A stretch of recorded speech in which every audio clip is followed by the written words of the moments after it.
ছোটোবেলায় আমরা দেখতাম গাছের সাথে এমন বেঁধে ঝুলিয়ে রাখতো ছোট ছোট টোপলা করে। তো তখন ভাবতাম এগুলো কি, তো তখন ওগুলো নিয়ে নাড়াচাড়া করতে ভালোই লাগতো।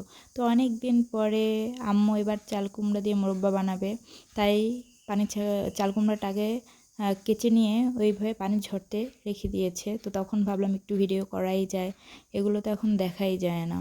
তো এদিকে পানি ঝরে যাওয়ার পরে তেল, চিনি আর হালকা গরম মশলা দিয়ে ভালো করে চাল কুমড়ার পানিটি টানিয়ে নিতে হবে এবং ফ্রিজে রেখে দিতে হবে। তো যখন ইচ্ছে হবে তখনই এটা দুধ মিক্সড করে আমরা খেতে পারবো। কিন্তু খেয়াল রাখতে হবে যাতে পানি না থাকে, একদম পানিটা টেনে যায়। পানি থাকলে নষ্ট হয়ে যাওয়ার সম্ভাবনা থাকে। আমি 2 রকমভাবে মোরব্বা বানানোর চেষ্টা করেছি। আর আমি ফ্রিজে রেখে দেবো ছোট ছোট বাটিতে করে, এবং পরে যাতে খেতে পারি।